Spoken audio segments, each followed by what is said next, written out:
go in my handmade tag album, and I'm using some watercolours today. This is Canson mixed media paper, so it will handle the watercolours pretty well. And these are the, I can't think what they're called. Do you know what, there's not even a name on them, because Kuretake, that's it, it's the Kuretake Kansai watercolours. So, I've already chosen the two colours that I want to use. And that's this, it looks pretty like a brownish red up here, but it's actually quite a pinkish red. And then this lovely orange, feeling a little autumnal. So I'm going to start with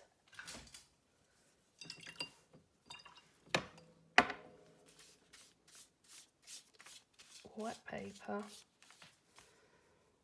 I've got quite a big brush. And I'm just going in. See, once you actually drop it, it's really quite...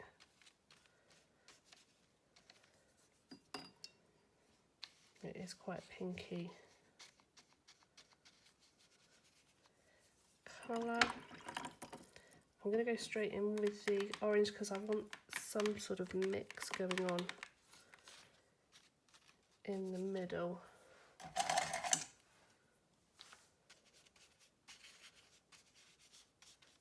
Blend, not mix, more anything. There we go. Right, now let's heat that. Keep getting my hand in the way of the hot gun. That thing's hot. Right, let's go in. Now, I'm not going to wet the paper again this time. I'm just going to go straight in with a well-loaded brush. That will give me a little more control where I want some of these darker pieces.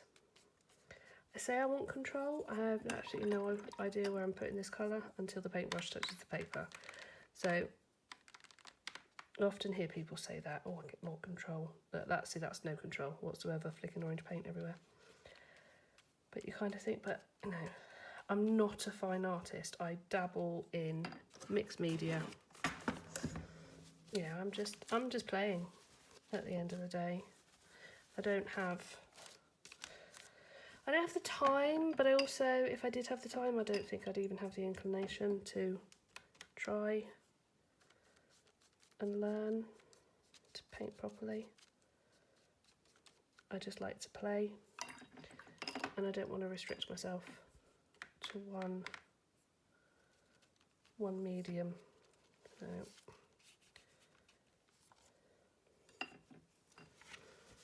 okay, I think that's going to be my final layer. Getting impatient, so I'm just going to dab the rest of that up. Right, I might do some splatters with a smaller brush. There we go. Lovely. Right, that's that with the watercolour. So get that out of the way. Now I have a heavily warped piece of paper and specks of glitter. My daughter managed to get into my pot of glitter recently, so there's just glitter everywhere now. So I'm bringing in the two colours that I have in Distress Inks that I kind of think work the best with the two colours that I've got in my watercolours. And I'm also going to bring in some black.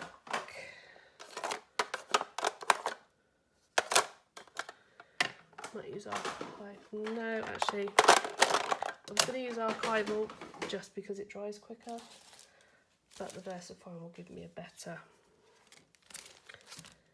impression. So this is a Carabelle Studio stamp. Put it actually to the camera. Yeah, I don't speak French. But it's circles, basically. And I am after this one.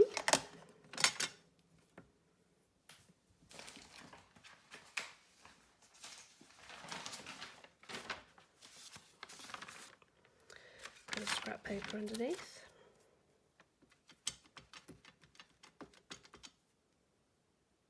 I might actually put this on a block, because as I've done that, I've just got ink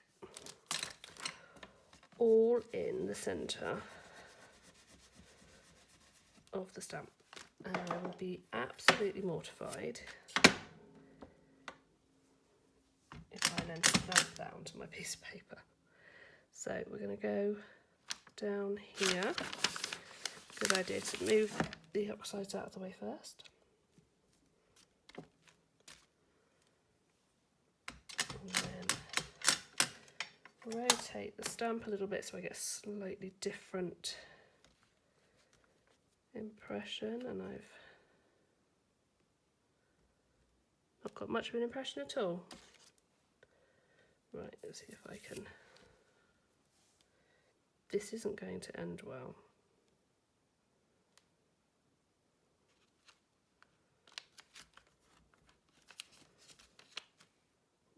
See, told you. That's what I was trying to avoid earlier. And of course, Versamark or VersaFine ink is a watercolour ink because it works so well with watercolours, so that isn't going to come off now. Hey ho, moving on. I've also got this stamp by Studio Light. It's the Grunge collection, and I love this grungy heart here, and I want to use that as my focal point. So I've got these two colours of Distress Oxides, and I'm going to just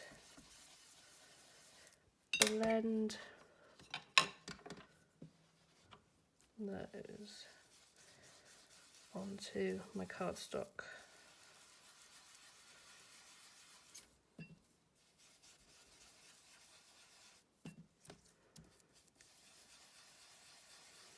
This is clearly not very good cardstock.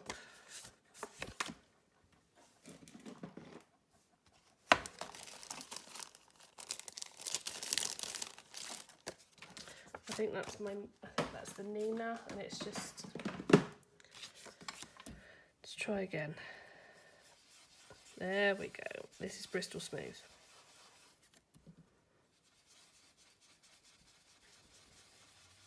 It just takes the ink so much better.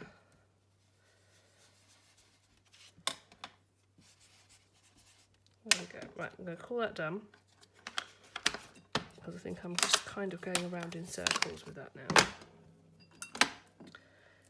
Right, let's give that a good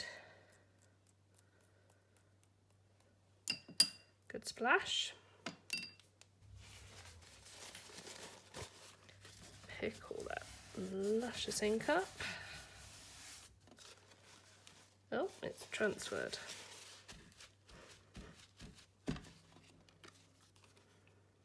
There we go. I've watched a few people's videos where they say they like to reuse things like their paper towels and stuff so that they get this kind of transfer from previous projects. No, not me. I reuse them because I like to think that I'm getting the most out of them that I can. But no.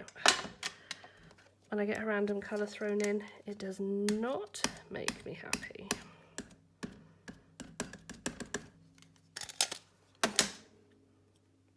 Right. Let's come down here and I can avoid that green area.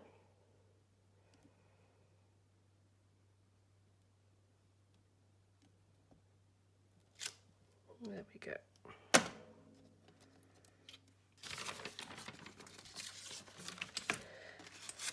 So now I need to cut him out and pop him.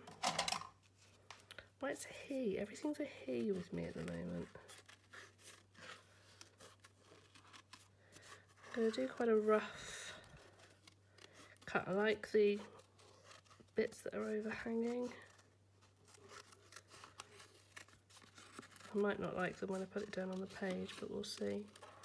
If I do it this way now and then change my mind, it's not a problem. I can just go back in and cut any extras off, but basing it on the fact that I can't put them back on.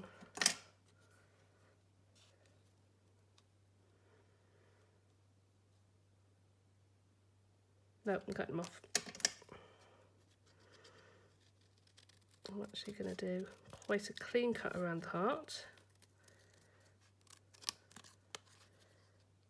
And then that will allow me to stamp the heart again, only straight on here. So then all the extra fringe bits, the furry fluffy bits, and the dots, the bit that make it the grunge basically,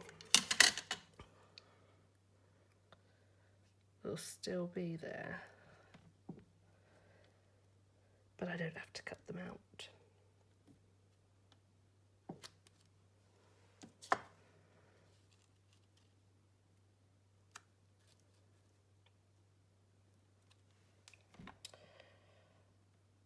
I just hate it when you have something in your head that you know it looks really great in your head, and then it comes to doing it in practice and it's not so great.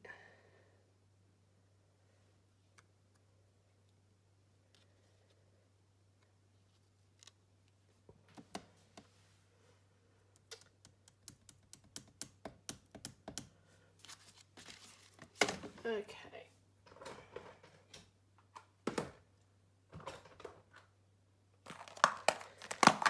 Right, I think this is probably too... Oh no. I was going to say, I thought it had probably dried enough that I wouldn't be able to get a coat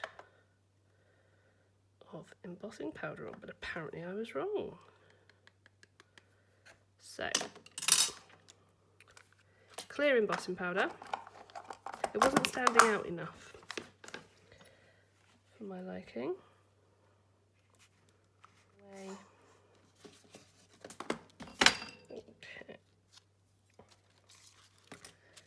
Right, well that's a little better.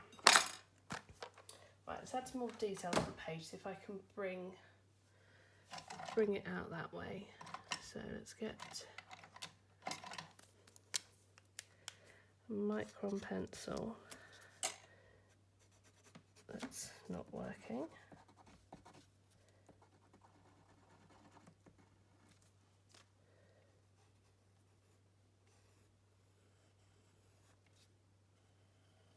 And I'm going to just do some, I mean they're pretty sketchy lines, purely because everything else has got this sort of grunged effect to it, so it means I get to draw lines without any need for precision.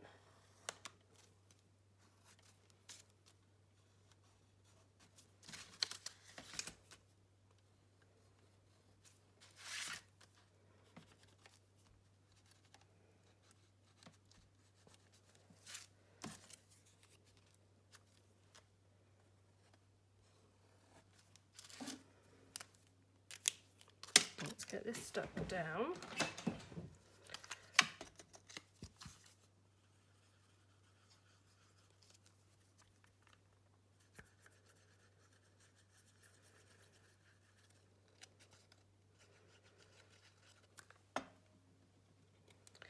It's just gone really, really grey outside. Looks like it's going to chuck it down in a minute. It's alright, it can rain as much as it likes for the next 2 hours. But it is not allowed to run on the school run. Okay. Let's get some ink splats on that. So I've just got this calligraphy ink in black.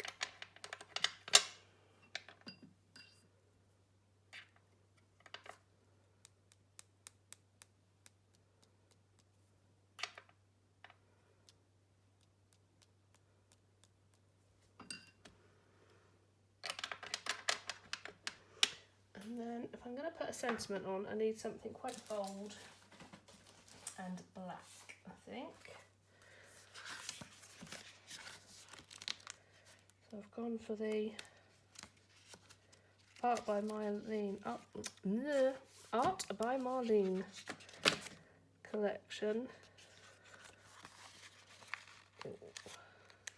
Just got to flick through until I find one that speaks to me. I'm going to put it up there over that splodge that I did not like.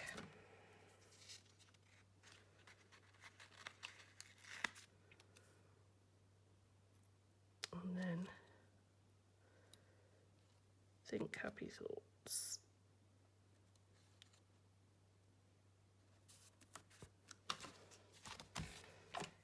That micron pen again.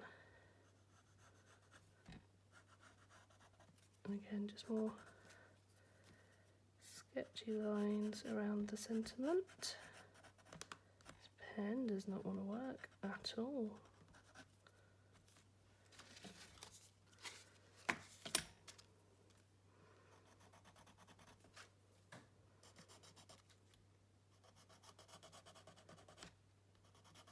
It is annoying because they're not overly cheap. And I bought them to work with my alcohol inks, as they are an alcohol-based pen. I think I've actually killed that one completely now. Right, let's try this one. Trouble is, if you write on anything and it's not quite dry, some people recommend not writing on it for like 3 days.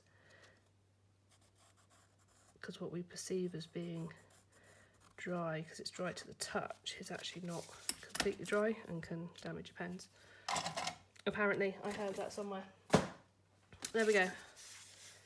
I'm going to call that one finished as well,